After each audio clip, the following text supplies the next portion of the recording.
ನನ್ನ ಚಾನಲಿಗೆ ಸ್ವಾಗತ. ಇವತ್ತಿನ ವಿಷಯ ಬಂದು ತುಮಕೂರಿನ ಹೂವಿನ ಮಾರುಕಟ್ಟೆ.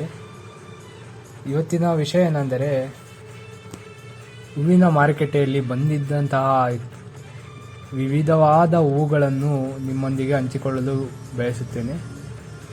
ಆ ಒಂದೊಂದು ಹೂಗಳು, ಒಂದೊಂದು ಹಾರಗಳು ಎಷ್ಟು ಚೆಂದ ಇತ್ತು ಅಂದರೆ ಅದನ್ನ ವರ್ಣಿಸಲು ಸಾಲ್ತಿಲ್ಲ. ಒಂದೊಂದು ಹೂವು ಅದಕ್ಕೆ ಆದಂಥ ವ್ಯಾಲ್ಯೂ ಇದೆ.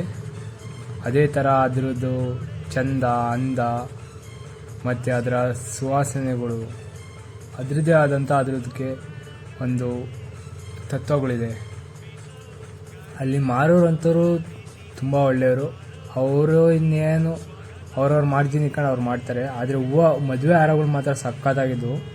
ಅದೇ ರೀತಿ ಪ್ರತಿಯೊಂದು ಹೂವು, ಪತ್ರೆ, ಚೆಂಡು ಹೂವು, ಏರ್ಸಿರೋದಾಗಲಿ, ಬಿಡಿ ಆಗಿರಲಿ ಎಲ್ಲ ಸಕ್ಕತ್ತಾಗಿದ್ದವು. ಅದೇ ಥರ ನಾನು ಹೋಗಿದ್ದು ಮೇ 1ನೇ ತಾರೀಕು. ಇದು 1ನೇ ತಾರೀಕಿನ ಮಾರ್ಕೆಟು. ಎಲ್ಲ ಮಂಡಿಲೂ ಚೆನ್ನಾಗಿದ್ದು. ಅವತ್ತು ಹೂವು ಮಾತ್ರ ಸಕ್ಕತ್ತಾಗಿ ಬಂದಿದ್ದು. ಎಲ್ಲ ಕಡೆನೂ ಸಕ್ಕತ್ತಾಗಿದ್ದು ಹೂವುಗಳು ಮಾತ್ರ. ಅವತ್ತು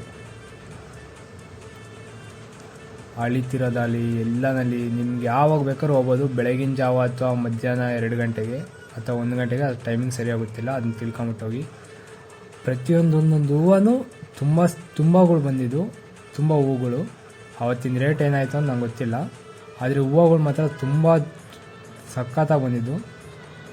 ನಾವು ಹೋಗಿದ್ದು ಪತ್ರೆ ತಗೊಂಡು. ಪತ್ರೆ ಆವತ್ತಿನ ರೇಟು 2,000 ರೂಪಾಯಿ ಆಗಿತ್ತು ಒಂದು ಕೈಗೆ, ಅಂದರೆ ಡಬಲ್ ಮಾರು ಹಿಡಿತಾರೆ. ಅದೇ ರೀತಿ ಎಲ್ಲ ಥರದ ಹೂವುಗಳು ಸಕ್ಕತ್ತಾಗಿದ್ದು. ಸಿಗೋಣ ನೆಕ್ಸ್ಟ್ ವಿಡಿಯೋದಲ್ಲಿ.